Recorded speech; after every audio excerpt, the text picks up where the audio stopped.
Hey there, Independent Scientologists. Discover a new perspective to your bridge by visiting ao-gp.org. Get in session with remote auditing using the theta meter. Are you curious about where you stand?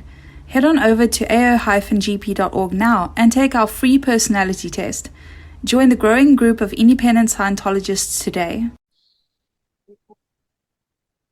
Hi, everybody. It's another exciting podcast from AOGP, the Advanced Org of the Great Plains. This is episode 18 of season 6, part 6 of Para-Scientology, our final installment of Para-Scientology series. I'm here with Quentin Stroud, and this one is going to be about fear. Dun, dun, Dun, dun. dun, dun. Everybody looks around. Where did it come from? Yep, that's what it's going to be about. This is going to be an interesting one for sure. Lots of directions that we're going to go on this. But first, let's talk about a brief history of Halloween. This is Quentin's forte, so I'm going to let him take this, and then we'll run from there. Over to you, sir. Well, absolutely. I'm glad we talked about Happy Halloween, by the way, everybody. And if you, enjoy, I was at the mall and saw the kids running around the mall in their costumes and stuff like that. It was a lot of fun to see. So definitely, if you enjoy Halloween, Happy Halloween to you. So real quickly, Halloween, believe it or not, is actually a really robust celebration. It's a recognition of the end of the cycle of life and how traditionally we would not have this fear of death. We would not have this fear of dropping bodies and going on to another plane of existence. In the ancient Gaelic or Celtic festival of Samhain, it would be a time of celebration. It would be a time of harvest or the end of harvest. It would be a time of lighting bonfires and wearing costumes in order to, make your the other world, the other spirits appeased or happy or feel comfortable. It's interesting because if you look at the calendar at that time, the new year actually started November 1st. So November 1st is what they call the Witch's New Year, right? So from November 1st to October 30th is a full year, right? Well, then there was this time outside of time, is what they called it.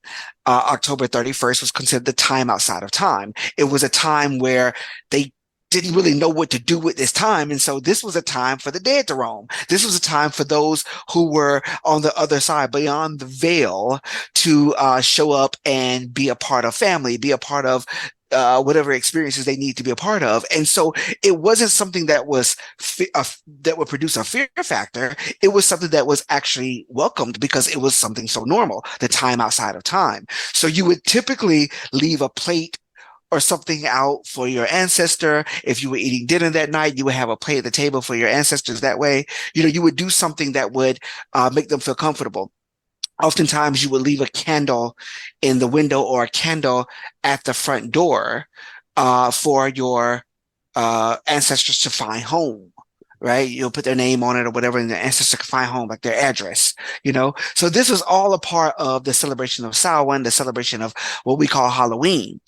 The dressing up was actually a fun part because it was there to actually make us take us outside of our trapped human expression and put us into a more celebratory, more expansive perception of, hey, I could be anything I want. I could be a ghost. I could be a witch. I could be I could be whatever. And you could have fun in that. But it was also because the veil was so thin, you didn't want to spook out folks on the other side of the veil. You didn't want to spook them out. So you would dress up in these ways. So anyway, just a brief history of Halloween. Of course, when it got taken over by the Christian church and they couldn't do anything with it. Like they could change Christmas or Saturnalia, which we'll talk about that during Christmas time. They would change that into Christmas, instead of the worship of the sun god Saturn, it was the worship of the Son of God, Jesus. They would take that. Well, then they couldn't do really anything with Halloween or with Samhain.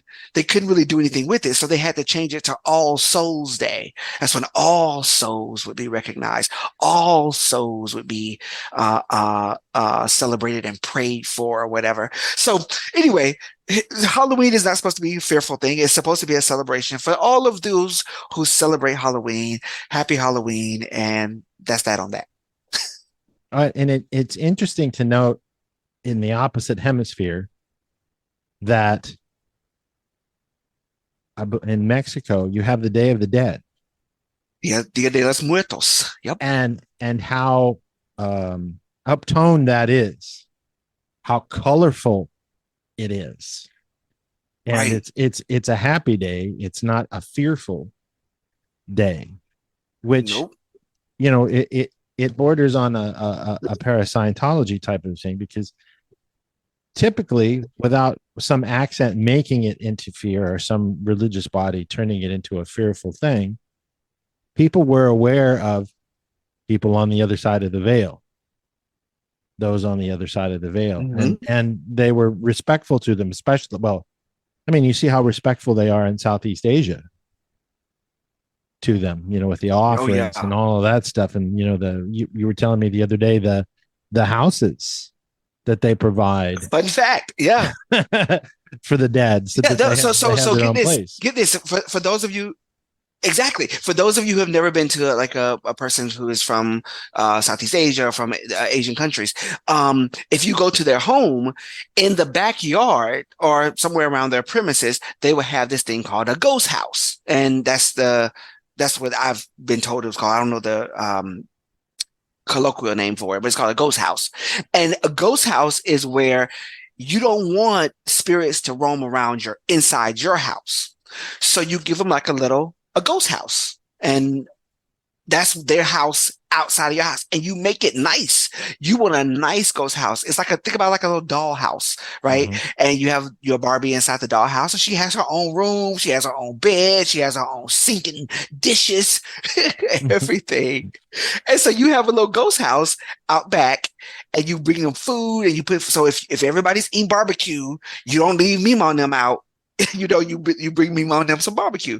And so the ghost house was a way to keep them out of your house, and they have their own space. It's really interesting. And they said, look at that backsplash. Isn't that lovely? It was like, this is nice. This is a nice house. Look at that open floor plan. So yes. Yeah.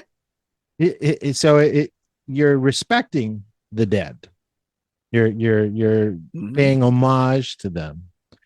Now, the where this crosses over into fear, what have we got on why the Catholic Church decided to make this dark? What do you think the purpose was on that? Well, totally. They couldn't do anything with it, right? Because it didn't jive with their Christology. It didn't fit in with their thing, but it was something that the pagans really enjoyed celebrating. You couldn't separate them from it. So you had to co-opt it or take it over to say, oh, well, we need to make this a little bit more to fit our narrative, right? And so they had to change it into something. Exactly. So you had to change it into something that so the All Souls Day, All Saints Day, sometimes we would call it All Saints Day, but All Souls Day was a time for it still fit into their narrative. We could still pray for our dead, our dearly departed. We could pray for them or whatever. If you go down to, you mentioned Mexico. Yeah. If you go down to Mexico, they still have Santa Muerte. Santa Muerte is the saint of death.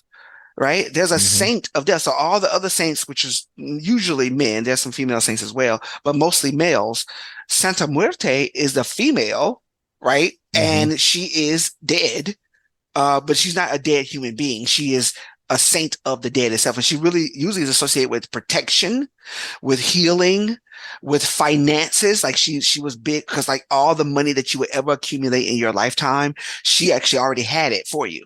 So if you needed money now, you would go to Santa Muerte and you would say, Santa Muerte, we gotta get some money. We need to handle this bill. We need to take care of this one. She said, oh, no problem. You got inheritance. You got riches. And she would send you money. You got money on account. Santa Muerte is somebody yeah, it's already there for you.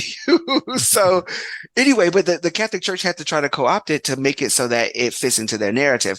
But so they actually tried to pacify it to make it a little bit more acceptable to Christians, but they also tried to demonize it to make it those who are pagans to steer away from that, because that's the demons and the devils come out, and then you'll run to Jesus. Well, and it's important. It's important to note that the education level of the broad general public at the time was extremely low, so they would believe pretty much anything you told them, especially if it came from altitude, from the prevailing church in town, or such and such. Right, right. So that brings us to why fear. What is that? Yeah. What is fear? Would you tell us? Well, so I want to start off this conversation by, first of all, what are you so afraid of? Right? What are you so afraid of?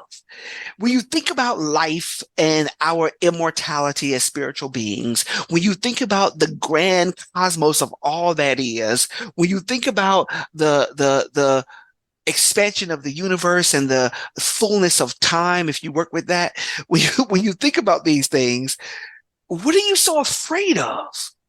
When LRH says that fear is the condition of alertness that for counter efforts. So you're alert about counter efforts. What's going to stop me? What's going to stop me? What's going to stop me? What's going to hurt me? What's going to come in? A counter effort that threatens survival. So fear is a condition of alertness for counter efforts that threaten survival.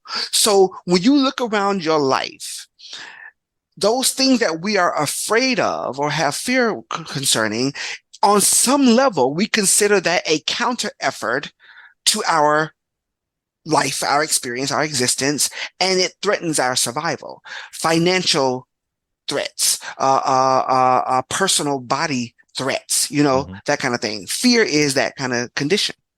Well, and it's interesting. It just popped in my head because I've been going over the axioms with new PCs lately about the axiom on sweeping or fixed attention.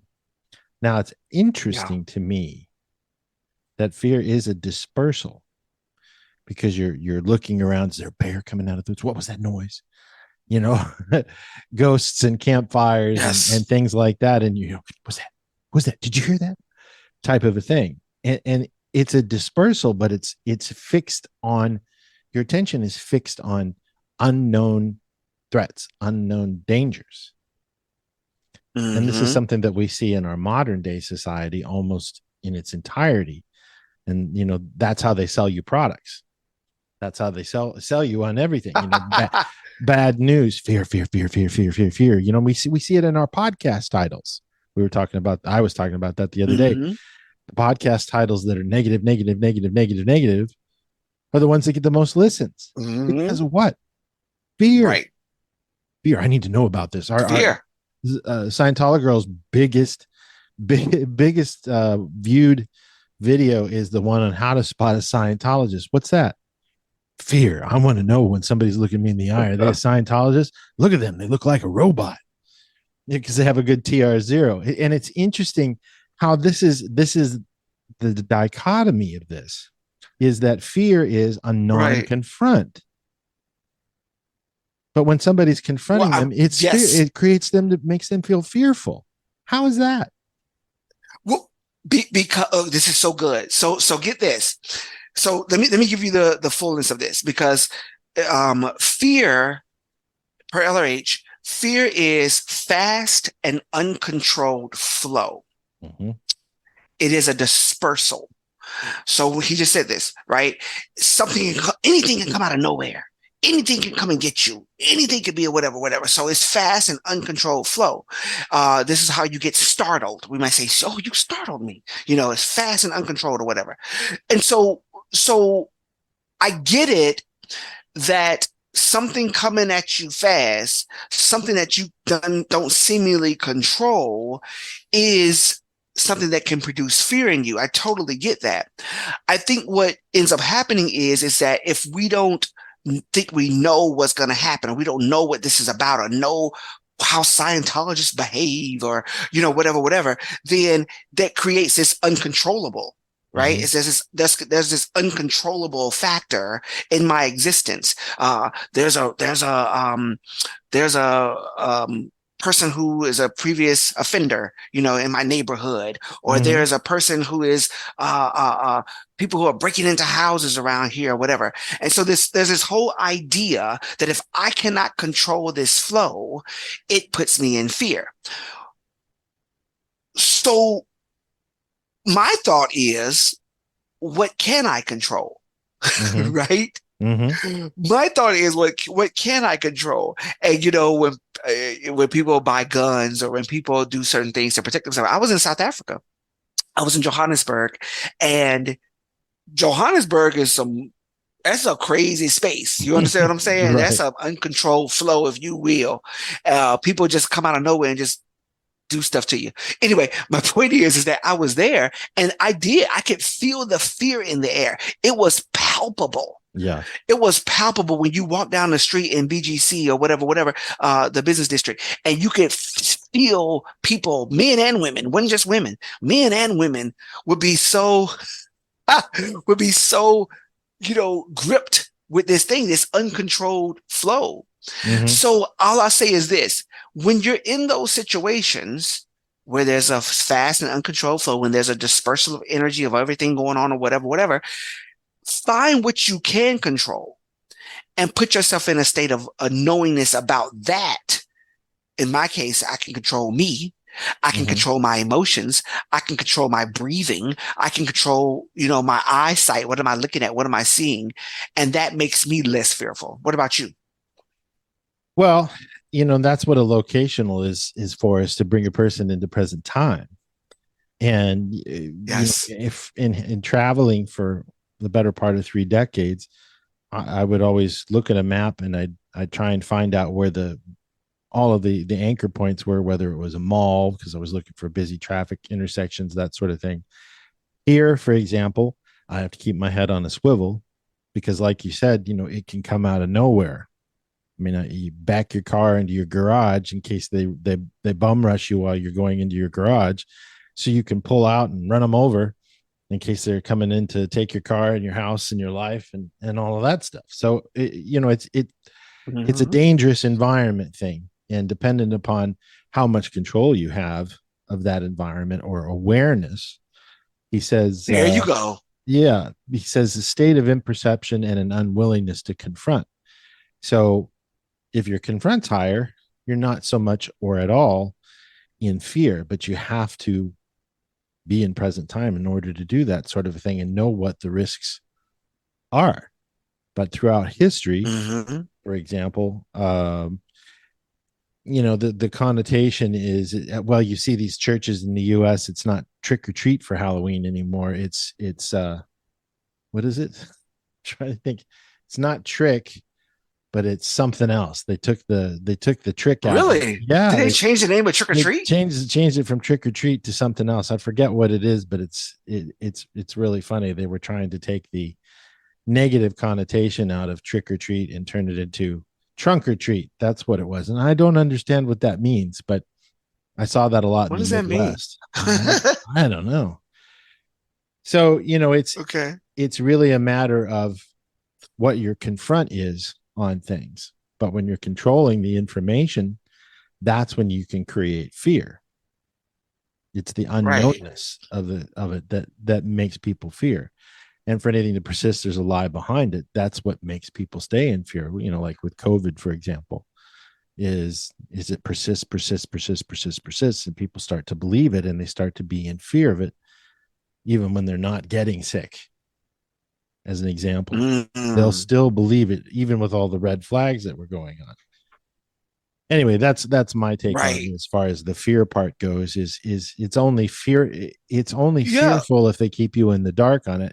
And to go back to the Scientology thing, why do people fear Scientologists? That is a really good question. Probably because of the negative that's in the news about them. Well, can I say something about that, please? Sure. Because I'm so tired. It's so Sure. stupid. Sure. So first of all, the only negative thing that there really is saying is that mind control. That's like the biggest thing, right? Mm-hmm. And I know you've talked about this ad nauseum throughout your podcast. Go back and listen to the podcast, guys. If you're not on the YouTube channel, go onto the YouTube channel, subscribe, become a subscriber. We're trying to get the numbers up there. Like, comment, and share on the videos. That really helps out the viewership. But let me say this, because the biggest issue that I've heard is mind control, right? I don't really get it, but I guess I do. When you want somebody that has their mind under control, like when you want that to be a thing, mm-hmm. versus somebody who is uncontrollable, because somebody who doesn't get and doesn't see and doesn't perceive and not aware of, what am I missing? Well, I'm sorry. I don't get it. I mean, Scientology is knowing how to know. And I was thinking earlier when you were talking about this, as far as what is a miswithhold? A miswithhold is you have a fear that somebody knows something about what you've done. Now reverse that. What if somebody knows more than you do? You're going to be afraid of them. Mm-hmm. Yeah, I think that's part of it. No, I think it is. I think. Well, even LRA says here, fear is when you're avoiding communication with and wanting to be elsewhere. Mm-hmm. So if you're avoiding communication with Scientologists, if you're avoiding communication with independent Scientology, listen, you can call me anytime. Okay. Mm-hmm. If you're avoiding communication with, then that's going to create some kind of unknown, some kind of fear factor, right, in you. And it creates this thing that I don't want to be with them. I don't want to be there. I don't want to deal with them. I'm not comfortable around these people. You know what I mean? And so I just think that, yeah, you want to disassociate yourself from that. I think that communicating and opening up that comm line with Scientologists, with understanding and talking to somebody who knows at least what they're talking about on some level versus just media, mm-hmm. I think is a good thing. But I guess I was making my point, kind of tongue in cheek, but I was saying it from the perspective of this.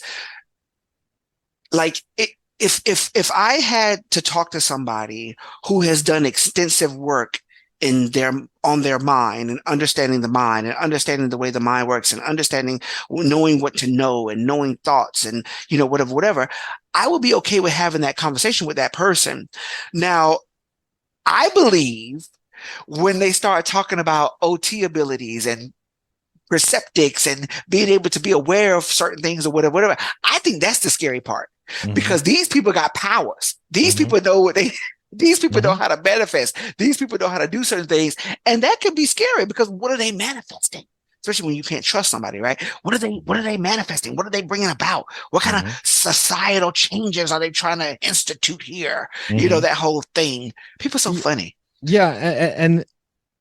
And a good example of that is, the witch hunts that occurred in the mm-hmm. 15s and 1600s. It's arguable to say whether speaking of Halloween, is because, well, I mean, a lot of the women that this was put upon were they had financial assets that others wanted, or they mm-hmm. they had the ability to communicate, and they knew how to have people's minds who were far less educated. And they were afraid of them and what they could do and shake their power base. We still see that today, and that's, I think, part of the reason why people are afraid of, quote unquote, the state of OT, because somebody has the ability to perceive and know about what's going on. And that's why I think Right. Scientology was taken out in the first place, is it gave people abilities either, you know, for lesser or for greater, that threatened the establishment. And this is something Mm-hmm. that's been palpable all along the whole track, is that if those that in power felt like they were threatened, well, all they needed to do was put fear in the hearts of the people about the person who had power that they wanted but didn't control. Yeah. Yeah. Yeah. The reason why the witches were such a threat to the church is because, number one, they were defiant. Even the Bible literally says the sin of witchcraft is rebellion. It literally says that the sin of witchcraft is rebellion. That's the only sin of witchcraft, that they're rebellious. They don't agree or they don't conform to our standards. That's really the sin of witchcraft. And so, you know, if you're a rebellious spirit, you might be a witch. But like, you know, so this whole idea that if you don't conform with our standard of being, of living, of experience, of life, then you cannot be here, and we will do things to try to take you out. And so when fear creeps into our spirit, into our hearts, into our minds, how might we talked about communication, right? How do you get in communication with that which you fear? You said a locational was one way.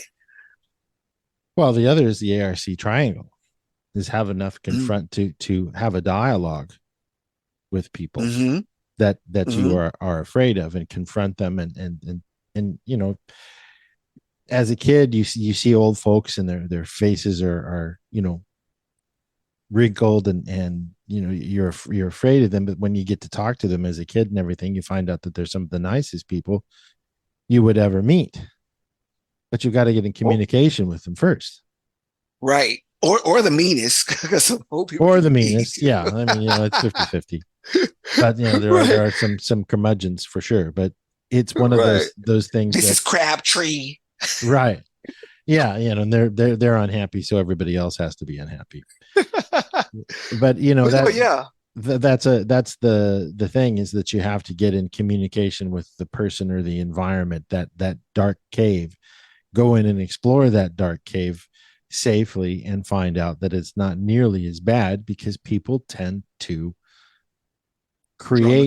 dramatize fear to a point to where it is unconfrontable. I don't want to go in. You go in. No, you go in. No, I don't. I'm not going in. You go in.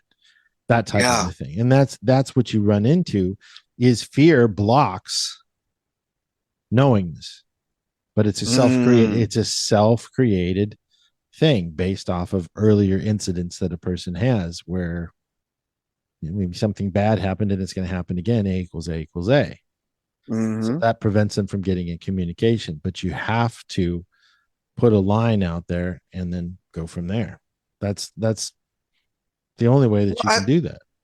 I like the idea of the ARC triangle too, from the point of the R factor, like the reality point, right? ARC, reality. Because I think that sometimes that which we fear the most, I think scripture says that which you fear the most has come upon you, right? And so the thing that we fear the most is actually from us. It's a part of us, right? My mama used to always say, you know, I'm from Alabama, y'all, so y'all got to forgive me my little colloquial terms and phrases. But my mama used to always say, a hurt dog a holler. A hurt dog a holler. So if somebody say something about you, if somebody, you know, say a bad word about you, or tries to bully you or whatever, if you cry, it's because it's somewhere in you. Somewhere they hit true. They said something about you that really stung, right? Because a hurt dog a holler. And so if there's something that you're afraid of, find a way to find your R factor, your reality point with it. What of this thing is like me? What of this thing is a part of me? What of this thing is there? You know, am I one with it? And what ends up happening is you realize that, wait a minute, that's not as fearful as I thought it was, or it's fearful because of what's going on in me. There's an African proverb that says there's no enemy without, only the enemy within. There's only the enemy within. Right. And so the enemy is within you. Well, why is that? The inner me. The enemy is the inner me. Is that part of me, that lower part of myself that is so I'm afraid to confront. I'm afraid to deal with that inner child, they call it. You know, that you're afraid to deal with. Confusion and stable data. Ooh, yes. Instead of grabbing that particle and using it as a stable datum and grabbing another particle and another, you tend to shy away and stay in confusion and not confront.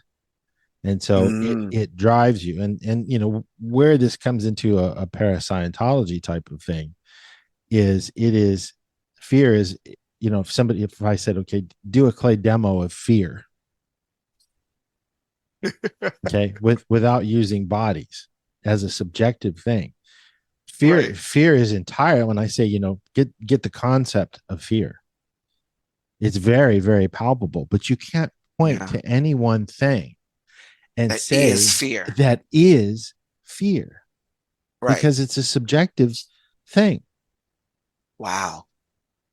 That brought to mind, if you remember in Harry Potter, for my Potter files in the room, if you remember Harry Potter, and one of the first classes in the Defense Against the Dark Arts, one of the first lessons, they learned to confront a boggart, which would, when it came out at you, it would present to you as your worst fear, a boggart. And then you would have to say ridiculous, and you would turn it into something funny, you know? Yeah. But fear, every person had a different fear. It was a spider, it was this, it was that, it was that, you know, Yeah, and you see it in literature and you see it in film a lot. George Lucas brought that up with the Force and the dark side of the Force. Fear is your enemy, and that's what, you know, draws you towards the dark side, is to lash out and use anger in order to conquer fear, instead of no, and a solution will present itself type of a thing. So it's everywhere in literature and in film, that there are different ways to lighten it up and allegories in order to understand fear, because you can't point at anything and say fear, because fear is just the unknown. Right. Yeah. Wow. This is good. So confronting would definitely be the solution. We've often said in the past to bullies that you got to face your fears. You got to confront that bully, you know, or whatever the case may be. And so confronting would definitely be the way to overcome your fears. But what if a person can't confront, right? It says an unwillingness to confront, right? What if a person is not there yet? Like, I just can't confront it, right? Like, we can also talk about reach and withdraw, right? Reach and withdraw, where you reach for something and you withdraw from it. You reach for something, withdraw from it, and that lessens each time you do it. It lessens your fear of it. Right. Well, I mean, you could do a process, because all auditing processes are reach and withdraw, which is also confusion and stable datum as well. Tell me something you can't confront. Tell me something you can confront. Tell me something that you can't confront. And you do that back and forth, and you get the person to do that a few dozen times. Their confront comes up. Just with that, as a simple, you know, repetitive process, because fear is the only thing stopping anybody from doing anything. And what that comes down to is where he says these little lines of lint are holding you down. And that is your own considerations. And considerations and fear are the same thing. That which you consider is, because considerations are senior to the physical universe. And this is how, quote unquote, they get you, because it's like reading a book. When you're reading a book, whatever the author is telling you and is illustrating for you in words, you're illustrating in your own mind's eye. And that's why the movie is never as good as the book, because you can create something far better than in your mind than anything can in Hollywood, you know. And the best horror stories never ever really show you the monster, because you create the monster far better than you ever could on the screen. It's the unseen. I used to hate that. I used to hate, why don't they show the monster? What is it? Right, because the monster, I guess I'm not afraid of it. Yeah, the monster is your own case. Ooh, that's it. That's why I love horror movies. I'm gonna tell you this right now. I love horror movies, and I rarely get interpolated by them. Not never, but rarely do I get interpolated by them. Now, there's some stuff that I know and I've experienced that be like, oh yeah, that shit real. Mm-hmm. Yeah. But yeah. Well, and But this is an interesting point to make, is that anything that you can conceive in your mind's eye has existed on the whole track. I see. That's why movies like Alien scare the bejesus out of people so much, that there is an entity, a being out there that is such a cold, methodical killer that will eat you. Something that will eat you, you know, and it Jaws. personifies that sort of a thing. So right, that brings it back to, you may not really know it, but it's there, and you've experienced it and you've seen it, and there's some pretty darn scary things on the whole track. Like Ellery says, Earth is placid compared to other things on the whole track, or what's really out there in some places. So we're on an island in the Pacific with palm trees and coconuts in comparison. That's amazing. So I want to end off with this. We have about 5 minutes. I want to end off with this, because when we talk about being able to experience anything, which is one of the rules of happiness, right? The 2 rules of happiness: be able to experience anything. That takes a lot of confront. That takes a huge level of confront to be able to experience anything, nuclear bomb, anything. Yeah. Yep, I can experience that. You know, whatever, right? Be able to experience anything. So as I was looking at the grade chart, the bridge, right? As I was looking at the bridge, and if you look in the middle there at those characteristics of awareness, right? You look at the middle of like, what does a person have to go through or get up to, right? Need of change is at the very bottom, or not the very bottom, but where you get into the bridge. Need of change. And then you get into demand for improvement. You go into hope, help, recognition. Then around grade 0, this is so good. When you start your grades, grade 0 is when you get into recognition and then into communication. Well, what is fear? Avoiding communication with, right? Yep. Fear causes one to avoid communication with, an unwillingness or not wanting to be there. So at grade 0 is when you handle communication. Well, then you get from a communication right above that at 3 is perception. Well, what is fear? It says the state of imperception and unwillingness to confront. So is it true that around grade 0, grade 1, you complete grade 1 or whatever, a lot of those fears melt away? Is that a thing? It is, because on grade 1, you're looking at help. And in most people's minds, help becomes betrayal, because you've been betrayed when somebody said, I want to help you. Yeah. And that's one of almost anybody's fears. Why are you helping me? Right. You know, because people don't come along wanting to help people, you know, unless they want something. And that's so interesting. One of the biggest fears, and that's one of the problems with our society, is fear of betrayal. Fear of betrayal, because, you know, why would somebody want to help you? Right. I think that's one of the biggest fears that people have, is betrayal, and you know, betrayal, LRH says, is as huge of a button as it is because of the OT3 band. That is a whole different conversation. Absolutely. But it's so funny. My granny, I tell you, she was really into this whole thing or whatever. And she used to always say, she would never say, let me help you. She was like, baby, let me hope you. I'm trying to hope you. She would say hope. She wouldn't say help. I'm trying to hope you. Let me hope you. And hope is just before. Let me get you up to hope at least, because where you at, it ain't working. You need some improvement. Yeah, right? It's havable. Right. Let me hope you. Come here, baby. Let me hope you.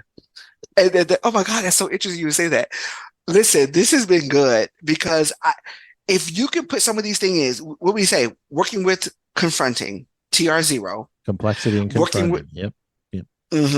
TR0, working with confronting, complexity confronting, working with locationals, doing some of the assist, working with reach and withdraw, working with ARC triangle, and just getting auditing, getting in auditing to get some of those things off of you that have thrown you into dramatization, thrown you into your own stuff.